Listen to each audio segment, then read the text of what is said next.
ಈಗ ಕಡ್ಲಿ ಹುಂಡಿ ಮಾಡ್ತಾಯಿದ್ದೀನಿ. ಅದಕ್ಕೆ ಬೇಕಾಗಿರೋದು ಕಡ್ಲಿ 1 kg, ಒಣ ಕೊಬ್ಬರಿ ಪುಡಿ ಮಾಡಿ ಇಟ್ಕೊಂಡಿದ್ದೀನಿ, ಇದು ಒಣ ಶುಂಠಿ ಪುಡಿ, ಇದು ಬೆಲ್ಲ ಅರ್ಧ kg. ಈಗ ಇದನ್ನು ಪುಡಿ ಮಾಡ್ಕೋಬೇಕು. ಈಗ ಕಡ್ಲಿ ಪುಡಿ ಮಾಡಿ ಇಟ್ಕೊಂಡಿದ್ದೀನಿ ನೋಡಿ. ಕಡ್ಲಿ ಹುಂಡಿ ಮಾಡೋಕ್ಕೆ ಪುಡಿ ಮಾಡಿದ್ದೀನಿ ಕಡ್ಲಿನ.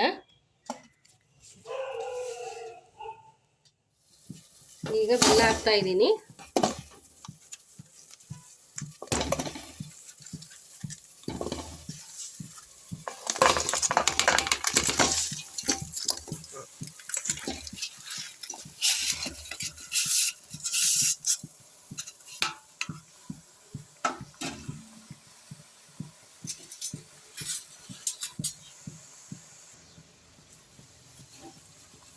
ಇದು ಬೆಲ್ಲ ಸ್ವಲ್ಪ ನೀರು ಬಿಟ್ಕೊಳ್ಳುತ್ತೆ, ಆಗ್ಬೇಕು. ಇದು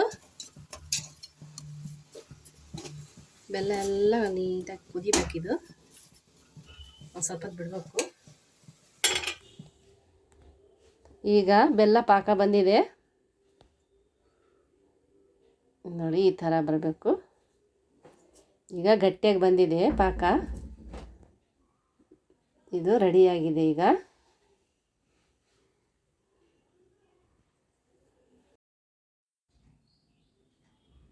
ಕಡ್ಲಿ ಪುಡಿ, ಒಣ ಕೊಬ್ಬರಿ,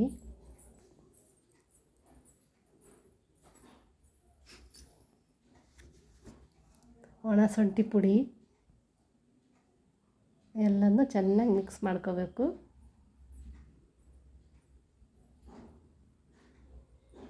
ಚೆನ್ನಾಗಿ ಮಿಕ್ಸ್ ಆದಮೇಲೆ ಬೆಲ್ಲದ ಹಾಲು ಹಾಕಬೇಕು. ಅದಕ್ಕೆ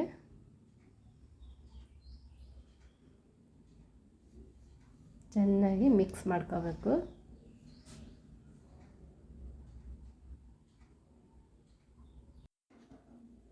ಈಗ ಒಣ ಕೊಬ್ಬರಿ, ಕಡ್ಲಿ, ಒಣ ಶುಂಠಿ ಪುಡಿ ಮಿಕ್ಸ್ ಮಾಡ್ಕೊಂಡು, ಬೆಲ್ಲದ ಹಣ್ಣು ಸ್ವಲ್ಪ ಹಾಕ್ಕೊಂಡು ಮಿಕ್ಸ್ ಮಾಡ್ಕೊಂಡು ಈಗ ಉಂಡೆ ಕಟ್ಟಬೇಕು.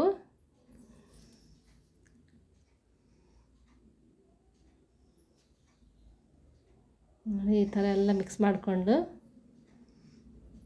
ಯಾವ ರೀತಿ ಬೇಕೋ ಆ ರೀತಿ ನೀವು ಉಂಡೆ ಮಾಡ್ಕೋಬೋದು.